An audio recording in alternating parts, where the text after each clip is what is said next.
In 1993, Disney released the movie Hocus Pocus, banking on it becoming the Halloween movie of the year. Weirdly, though, they released it in July instead of October, the same summer as Jurassic Park, The Firm, Sleepless in Seattle, and of course the classic Son-in-Law. Now it's considered a Halloween classic for millennials, but at the time, it's probably no surprise that it bombed. Even today, it still only has a 42% score on Rotten Tomatoes. Philistines. In the movie, the Sanderson sisters, played by Bette Midler, Sarah Jessica Parker, and Kathy Najimy, have to avoid stepping on graveyard grounds, try to ford a black river. It is a black river. Perhaps it is not too deep. AKA a paved road, and get hilariously sexually harassed by a bus driver. Luckily, they have another mode of transport. Now, the movie doesn't get into the details of how these witches fly, but they're able to book it around Salem in search of children on their brooms, or vacuum cleaner for Mary, pretty easily. But the idea of witches flying has a much darker, more gruesome history, full of hallucinogenic poisons, transdermal drug delivery, and survival odds that make Russian roulette look quaint. So let's trace the history of these witches flying potions and dive into what plants the witches and scared communities believed would give them the sensation of flying, the side effects smearing them would have on the human body, and why most who tried it never woke up. But before we move on, feel like I should say these recipes killed people. Do not attempt to recreate them. Please don't be dumb. Thank you very much.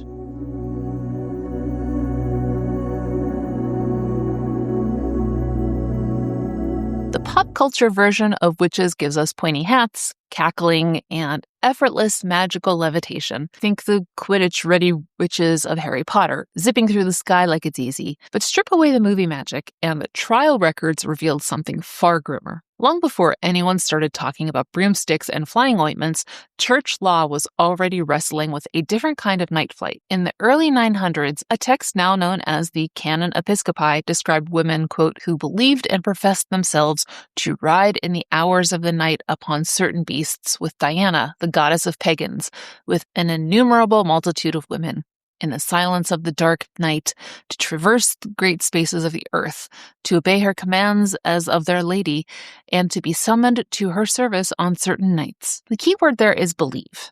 The canon treats this as a dangerous delusion, not a real trip through the sky. By the 11th century, Bishop Burchard of Worms, a real place, it's a city in southwest Germany, was quoting that canon and turning it into a confession checklist. He suggested asking a penitent whether she believed, quote, that there is a woman who can do that which some women deceived by the devil affirm that they must do of necessity or on command. That is, that with a throng of demons transformed into the likeness of women, she who common folly calls Hulda, they must ride on certain beasts in special nights and be numbered with their company. In other words, do you think that you're riding at night with a supernatural lady and a crowd of spirits? In the early 1200s, Dominican theologian Roland of Cremona picks up a related thread and gets much closer to the flying ointment idea. He describes a popular belief he calls curses, a nightly course where, quote, people say that it runs through the world, and at night both men and women run and smear themselves with a certain ointment by which they fly and copulate with each other as well as with beasts. As a trained medical professional, he was skeptical. Yet, he didn't rule it out completely, saying, quote, for if something is found that attracts iron, like magnetite lodestone, why should there not be found things which repel iron and are not hidden from demons? All things are twofold, one opposite of the other. Why, therefore, should there not be other kinds of materials from which one can make an ointment of this kind that suspends anointed bodies in the air and moves them quickly wherever the person wishes? Are there not stones that make people invisible? Why could not this be done as well? What makes Roland so valuable is the timing. He's writing a century before the full witches' Sabbath stereotype really solidifies. He says he heard about this from fellow friars who'd listen to people confess their stories in tears. It's one of the earliest links we have between night flight and an actual unguent. By around 1430, Johannes Nider is finally spelling out what that ointment looks like in practice. In his Formicarius, one of the first big witchcraft handbooks, he tells the story of a Dominican who encounters a village woman convinced she's carried through the air with Diana and other women. To test it, he asks to be there the next time she flies. She sets a big dough kneading bowl on a bench, sits in it, rubs herself with ointment, mutters magical words, and instantly falls into a deep sleep. In her mind, she spends the night visiting Lady Venus and taking part in all sorts of superstitions. In reality, though, her body never leaves the bowl. When she wakes, the friar points out that she hasn't moved and uses that to convince her it was all a devil-induced deception rather than a literal flight. Those threads, Diana, Hulda, Roland's curses, Nider's kneading bowl flyer, give us a long prehistory of night rides and drugged versions. But we still haven't hit the big public scandals where ointments show up in a courtroom with names attached. That's where 1324 Ireland and Dame Alice Killer come in.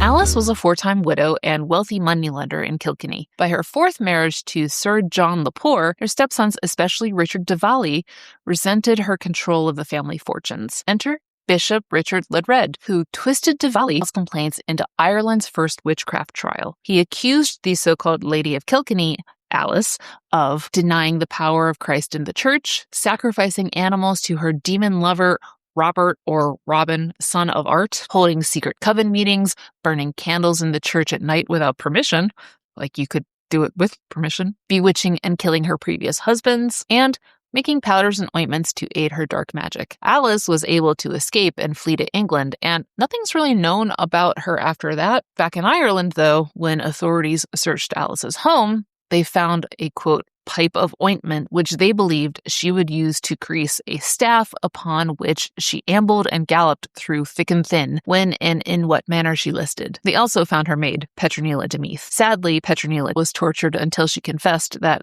quote, they anoint a staff and ride onto it to the appointed place, or anoint themselves under the arms and in other hairy places. Petronilla wasn't as lucky as her mistress. She was burned at the stake. By the 15th and 17th centuries, Inquisition trials across Europe exploded with sensational stories of Sabbaths, flights, orgies, you name it. But this is also when we start to see a sort of rudimentary scientific method coming into play to see exactly how these ointments worked. Italian polymath Giambattista della Porta dissected multiple recipes in his 1589 Magia Naturalis, which we'll break down in a minute, as well as testing ingredients and documenting the chemistry behind the hallucinations centuries before anyone understood neurotransmitters. The church screamed devil worship.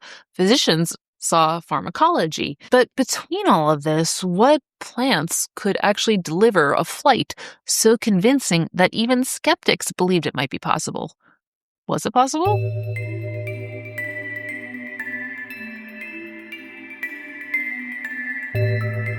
If you strip away the demons, covens, and church politics, what you're left with is a very specific kind of garden, a pharmacological minefield hiding in plain sight. One of the clearest snapshots we get of how people thought these mixtures worked comes from Giambattista della Porta. He records not one, but 2 versions of so-called flying ointment, and importantly, notes how these were applied after vigorous rubbing to warm and open the skin. In one version, he describes a base made from children's fat, boiled and skimmed, mixed with herbs from the parsley family, aconite, poplar leaves, and soot. Modern historians are pretty suspicious of the children's fat part. It may be more about horror and heresy than kitchen reality, but if you strip out the theatrics, what you're left with is a classic fat-based salve loaded with a heart poison and aromatic greens darkened with soot, so it looks as ominous as it feels. His second version swaps in water parsnips, common yellow iris, cinquefoil, bat blood, black nightshade, and oil. On paper, that looks almost random, but in practice, it's the same structure you see across other recipes: a toxic core, a fatty liquid to carry through the skin, and a handful of flashy ritual ingredients to make the whole thing feel as transgressive and powerful as possible. Most historically plausible recipes for flying ointments share the same poisonous backbone. Members of the nightshade family, the greatest hits list looks something like this: Belladonna, Henbane, mandrake, and later datura, which creeps into European recipes after contact with the New World. They all contain a cluster of chemicals called tropane alkaloids: atropine, hyoscyamine, and scopolamine. The same family modern toxicologists sum up with a grim little mnemonic: hot as a hare, blind as a bat, dry as a bone, red as a beet, mad as a hatter. In medical language, that's anticholinergic syndrome, overheating, dilated pupils, no sweat, flushed skin, delirium, and full-blown hallucinations. Scopolamine is the real star of the flight show and is sometimes called the zombie drug because it can make you do things you forget. The CIA also used it as a truth serum back in the day. Maybe they still do. Who can say? Scopolamine works by penetrating the central nervous system efficiently and scrambles two of the brain's most basic jobs, keeping track of where you are in space, known as proprioception, and integrating signals from your inner ear. Under the right dose, your brain stops trusting gravity. You can be lying completely still on the floor, yet you feel like you're lifting off, spinning, riding, or being carried. When early modern reports talk about soaring through the air or riding to the Sabbath on a goat or broomstick, that maps eerily well onto what we know scopolamine does to balance and body awareness. Of course, nightshades weren't the only plant in the jar. Many recipes added wolfsbane or aconite into the mix. If the nightshade family were turning the nervous system into a carnival ride, aconite was there to grab the heart and squeeze. Its main toxin, aconitine, locks open sodium channels in nerves and cardiac tissue, causing tingling, numbness, muscle weakness, and, in some higher doses, lethal arrhythmias. In theory, some occult writers claim aconite was used as a cooling poison to counteract the hot, heart-racing stimulation from Belladonna and Henbane, as if you could balance one toxin with another and land safely in the middle. In practice, though, this was chemical roulette. Too much nightshade, and you cook the brain. Too much aconite, and the heart simply stops. Holding this all together is the base, the ointment part of the ointment. Medieval recipes repeatedly mention lard, goose fat, tallow, and sometimes sticky plant resins like poplar buds. Tropane alkaloids are fat-soluble, and the outer layer of your skin is essentially a lipid barrier. So dissolving these compounds into animal fat creates a vehicle that can ferry them onto the skin and into the bloodstream. Add in wheat meal to thicken the paste, soot to darken it, and maybe a bit of resin to make it cling, and you get something that's both symbolically witchy and pharmacologically effective. Then there are the headline-grabbing additives: bat blood, children's fat, powdered bones, graveyard dirt. Some of that is almost certainly about ritual drama and demonizing the accused rather than recipe optimization. Inquisitors had every incentive to write down the most horrifying version of events they could coax from terrified prisoners. But even if these ingredients were symbolic more than functional, they tell us how people thought about the ointment, framing it as taboo, salacious, and meant to cross moral as well as biological boundaries. Put all of this together and you get a mixture that could absolutely produce the experience as described in the records: feelings of weightlessness, distorted time, vivid erotic or demonic visions, followed by hours of oblivion and a brutal hangover, if the user survived. But the real ingenuity and the reason some people walked away from these flights at all lies in how you got it in your system.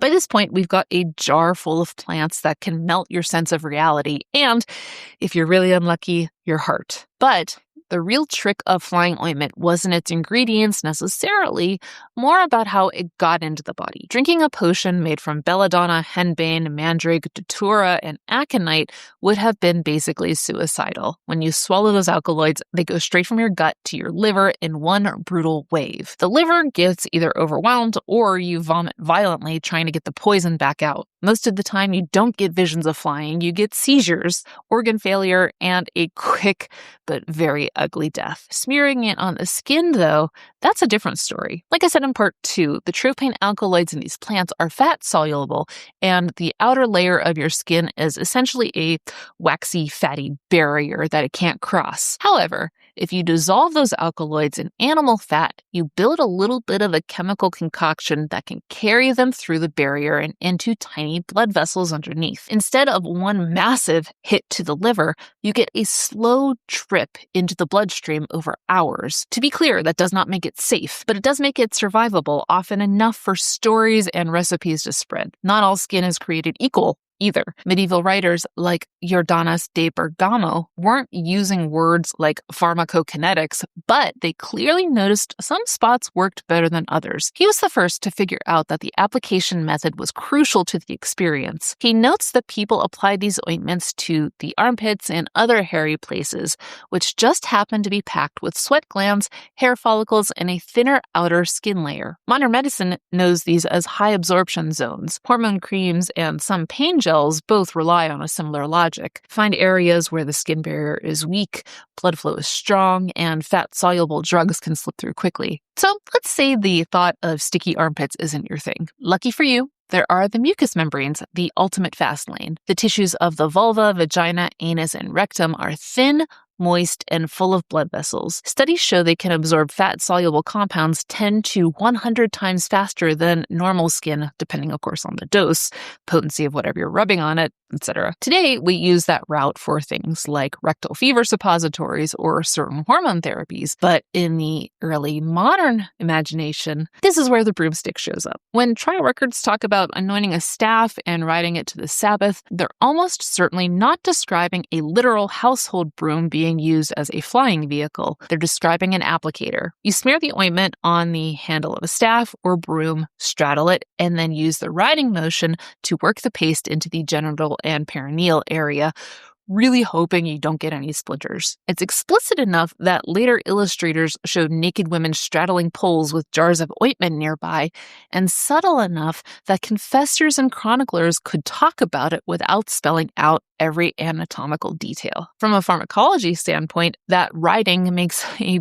brutal amount of sense. You've got a fat-based paste loaded with scopolamine and friends being pressed directly into some of the most absorptive tissue on the human body. The result is a slow, powerful flood of delirium-inducing alkaloids into the bloodstream, heading to the brain without ever going through your stomach. No need for actual levitation. Your sense of balance, body position, and reality itself start to slide sideways. And that's exactly what we see in the most famous test case. In the 16th century, Spanish physician Andre Laguna got a hold of an alleged witch's ointment and decided to see what it would do. He applied it to a woman's body, P.S. without her knowledge or consent, and put it likely in those hairy places and intimate areas the records talk about, then watched as she fell into a deep, death-like sleep, which lasted roughly 36 hours. According to him, her eyes glazed over, her pulse changed, and she was completely unresponsive. To everyone in the room, she looked dead. When she finally woke up,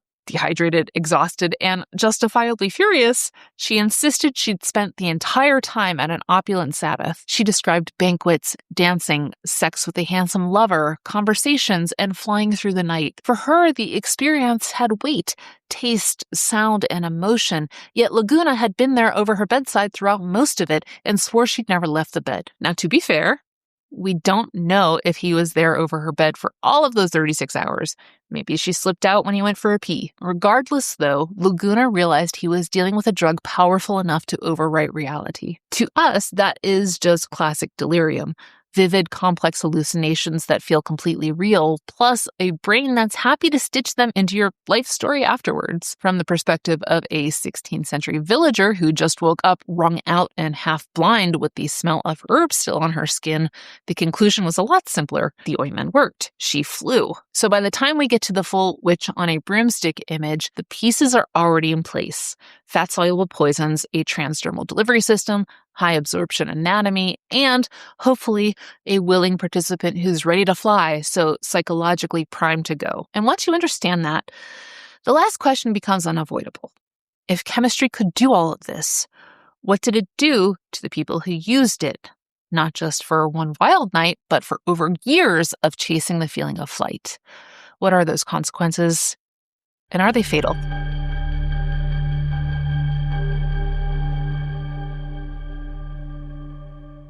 If part 3 is the ascent, the chemistry that makes you feel like you're lifting off, part 4 is the landing, and it's rough. At the doses we're talking about, this flight isn't like a gentle psychedelic trip at Burning Man. We're talking about full-blown poisoning. Mild to moderate exposure to atropine and scopolamine means dry mouth, dilated pupils, blurred vision, a racing heart, urinary retention, confusion, and vivid hallucinations. But if you push the dose a little higher, you start seeing hyperthermia, seizures, respiratory depression, coma, and death. Add aconitine to the mix, and you just layered tingling, numbness, nausea, muscle weakness, and lethal heart arrhythmias on top of that. There's no precise dosing here, just handfuls of leaves and roots tossed into fat, with alkaloid content varying wildly by season, soil, plant part, you name it. One batch might give you a night of delirium, but the next might stop your heart. For the people who did wake up, the hangover could last for days. Their bodies had effectively spent 24 to 36 hours in a hypermetabolic state. No sweat, high temperature, pounding heart, saliva, urine. Coming out of that meant severe dehydration, lingering tachycardia, light sensitivity from blown pupils, blurred vision, confusion, and just sheer exhaustion. Some testimonies describe users who never quite came back: madness, tremors, blindness, or palsy that sound a lot like permanent neurological damage. And psychologically, the line between reality and hallucination didn't magically snap back into place. One of the defining features of anticholinergic delirium is how real it feels and how firmly the brain files those hallucinations under true memories. Users woke up with fully formed narratives: who they danced with, what they ate, who they slept with, and where they flew. That feedback loop, real pharmacology feeding into real belief, helps explain why flying ointments were so feared and so persistent. It also makes the modern pop cultural treatment of this stuff feel almost absurd. By the 19th century, witch trials had faded into history, and the ointments themselves got filed under folklore. Victorian illustrators turned witches into Halloween mascots with pointy hats and crooked noses, which could have been an anti-Semitic stereotype too, but that's not about this. In the 20th century, movies like Practical Magic and The Craft name-check Belladonna or use spell ingredients as cute aesthetic props. Broomsticks become sports equipment in Harry Potter. The lethal plant chemistry disappears behind the vibes. But the plants never went anywhere. Datura still grows wild across much of North America. Belladonna, Henbane, and Mandrake are sold by specialty nurseries. Aconite is still grown as an ornamental in cool climates. Every year, emergency rooms see people, often teenagers, chasing a high, roll in with tropane alkaloid poisoning, datura delirium, or aconite exposure. There's no true antidote for any of this kind of poisoning either. Treatment is mostly just supportive care and waiting while the body slowly clears out the toxins. Sometimes the patients survive with a horror story.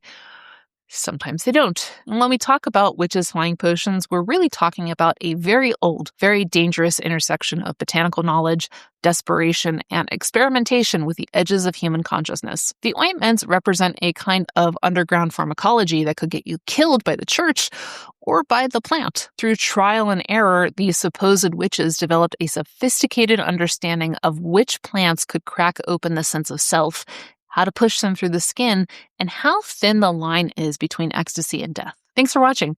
If you want to go deeper into one of the deadliest plants in this whole story, there's a perfect next step. Aconite, also known as wolfsbane or monkshood, shows up again and again in these recipes, quietly waiting in the background to grab the heart. Its chemistry is so potent that tiny amounts can stop a healthy adult in minutes. So if you're curious how a pretty purple flower became one of history's most efficient murder weapons, check out my History of Plants episode on monkshood next.